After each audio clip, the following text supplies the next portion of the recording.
The South Today bulletin, proudly brought to you in association with MoleMap, the skin cancer detection specialists.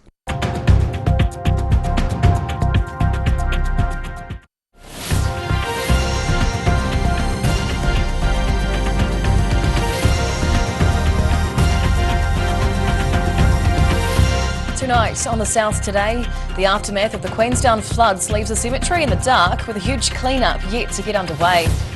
Cyclists are riding on water in Dunedin as they test out a new way to complete the port-to-port harbour pathway loop.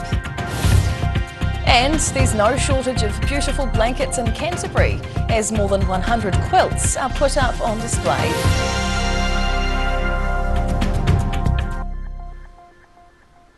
Kia ora, good evening. I'm Hannah Wilkins. Last month's floods are still showing their effects in Queenstown, with the cemetery unable to be touched until the sun comes out properly. Families and friends will have to continue waiting to visit their loved ones, as little cleanup can be done on the Queenstown cemetery until a decent spell of dry weather. After the resort town received a month's worth of rain late last month, large logs and mud came sliding down the Skyline gondola corridor, covering a third of the historic cemetery. Queenstown Mayor Glenn Lewis says the removal of the large timber and slash is a delicate operation, as the heavy machinery would struggle while the ground is still wet. Look, the reality is it is going to take a wee while for this clean-up to happen. They have to wait for the earthworks to dry out a little bit, obviously with a lot of water coming down, and we've got... The machinery working on the wet ground may also damage the graves further, as some cremated ashes are buried only 600 millimetres underground, so council are looking for ways to remove the logs without them. The Parks and Recreation team are in contact with their Hawke's Bay and Gisborne counterparts, asking for advice about their restoration work following Cyclone Gabrielle.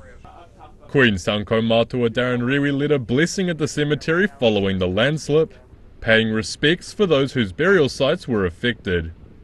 In Queenstown, the South Today. The future of a Dunedin restaurant's liquor licence is hanging in the balance, with the owner set to appear at a hearing tomorrow. Sila Restaurant, our Turkish restaurants company's director, will be quizzed on some licensee obligations on Friday, while also exploring the shop's alcohol sale hours.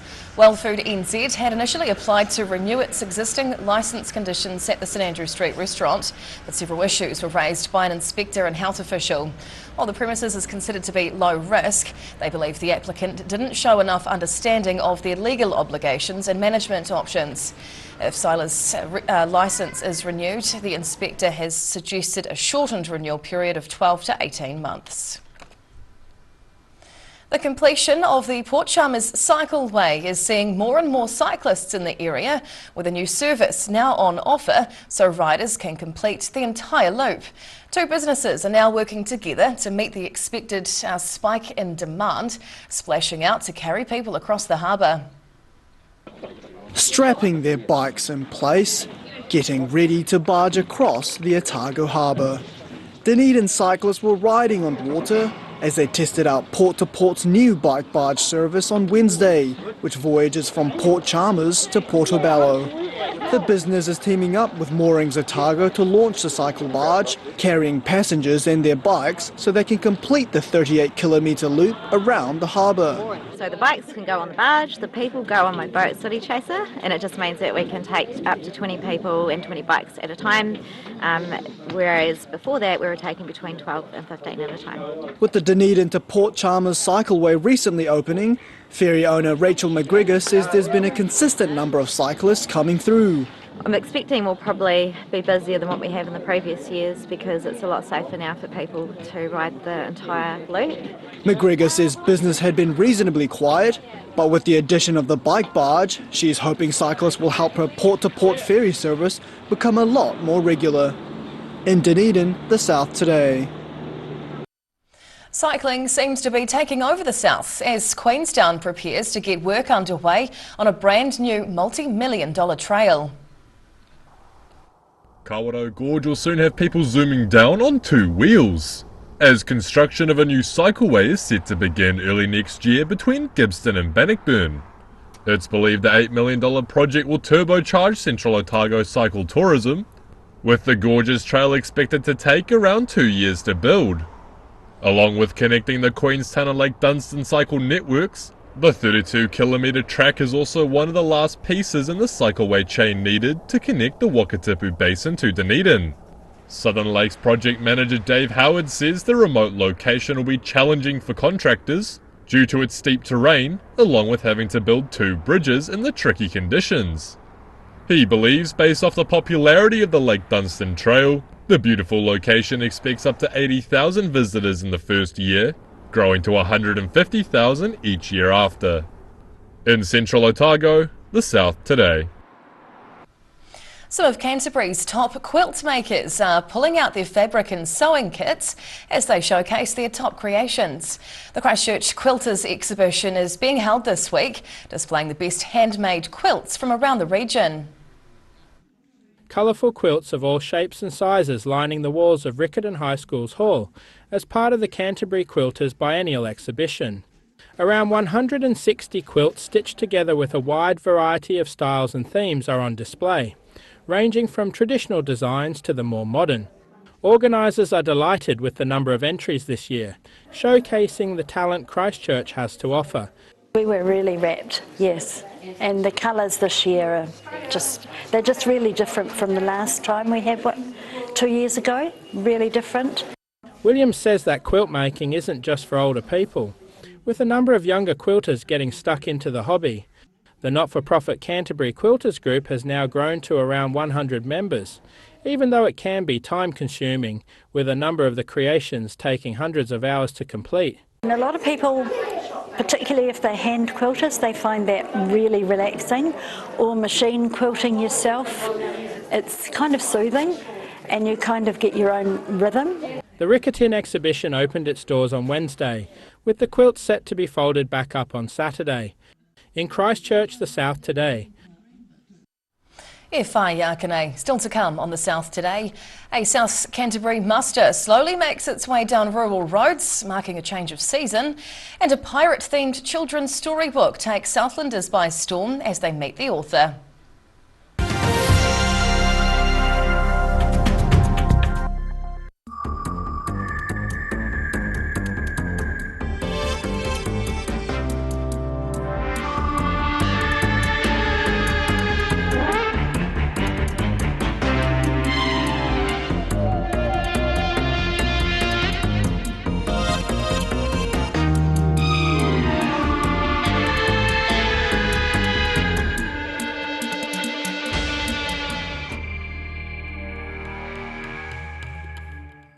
This is the real deal. Everything's reduced. Must go sale on now. There's 30% off lounge, dining and occasional furniture. John's taken 40% off beds and bedroom. And over 1,000 items are at half price. Plus pad off over 18 months interest free. Must go sale on now. Strictly limited time, only at John's Furniture Warehouse, Stafford Street. Where did you get that furniture from? Stafford Street. And my mate John. A poorly maintained heat pump can lose up to 35% of its output. The Mr. Heat Pump Cleaner team are experts. Their specially developed chemical wash is totally biodegradable. Call Mr. Heat Pump Cleaner and get the job done by the professionals. If you're at risk of developing melanoma skin cancer, you owe it to yourself to have a mole map. Mole map is coming to your area. Phone today to make an appointment. It could save your life.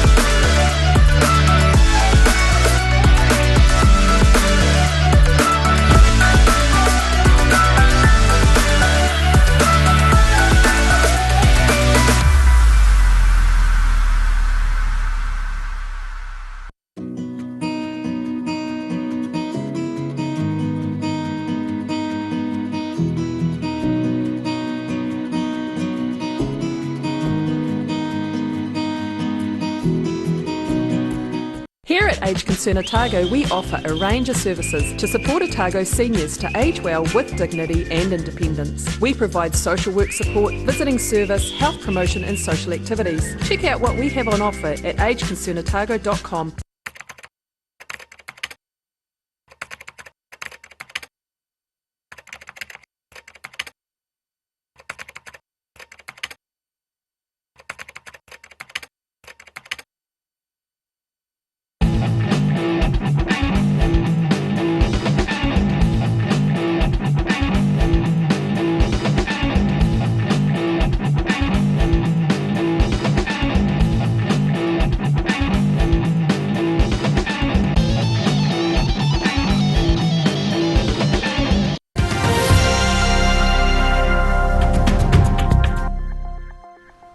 Tinakwe, welcome back. Drivers were acting a little sheepish in a rural South Canterbury town yesterday as traffic was backed up down a main road, but it wasn't by vehicles.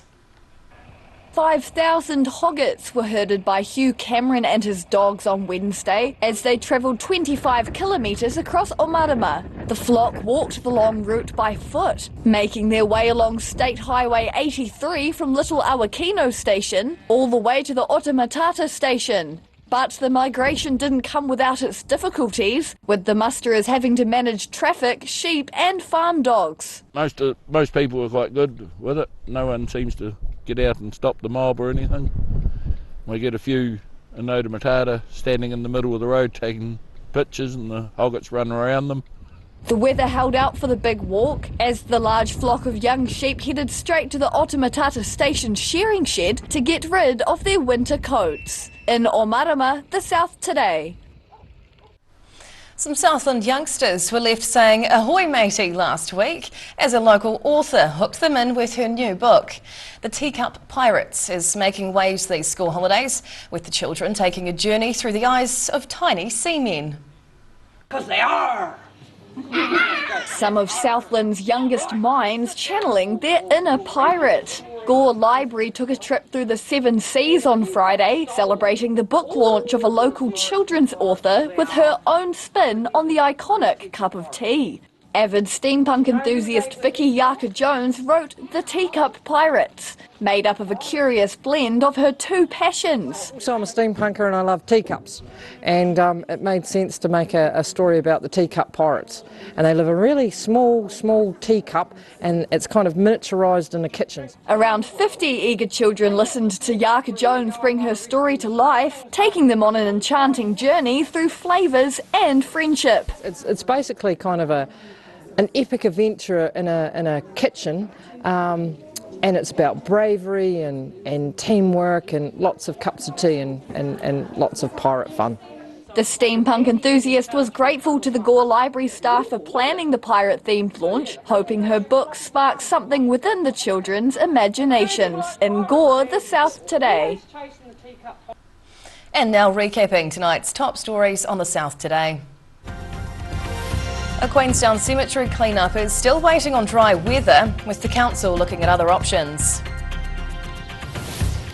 A new bike barge has become a hit in Dunedin, catering for the spike in cyclists using the new shared harbour loop. And more than 100 quilts are on display in Riccarton, showcasing the region's top talents at the Canterbury Quilters exhibition.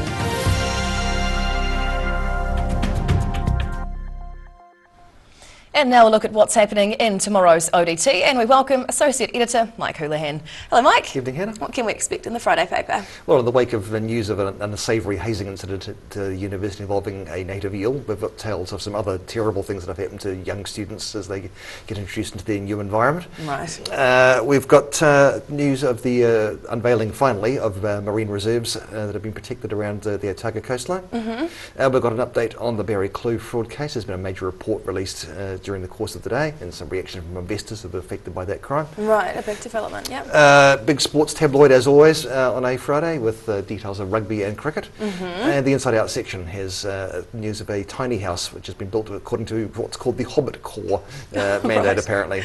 Well, very Kiwi then. Mike, thank you for sharing. Thank you. Time now for a look at the weather.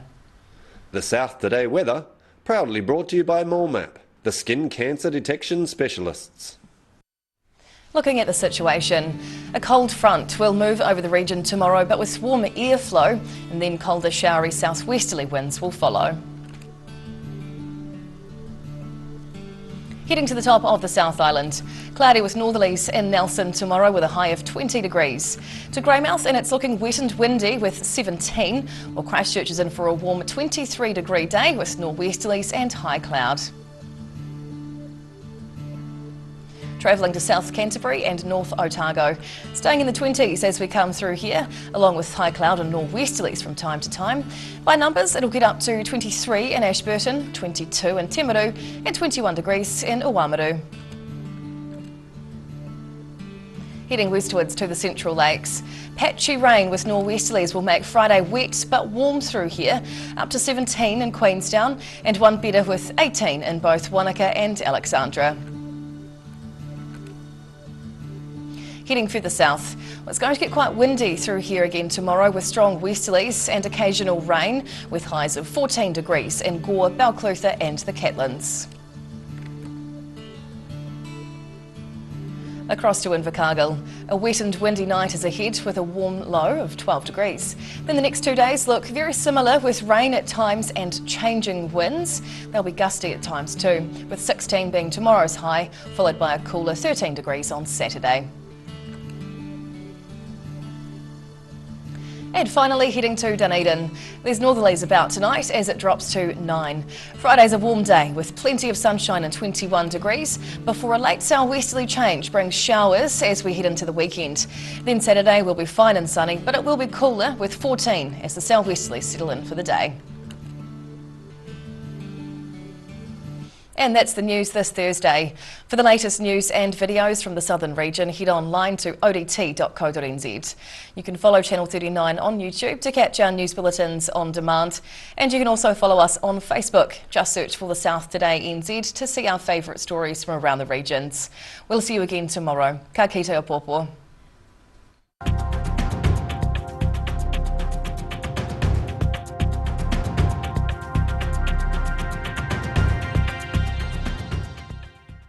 Public interest journalism funded through New Zealand On Air.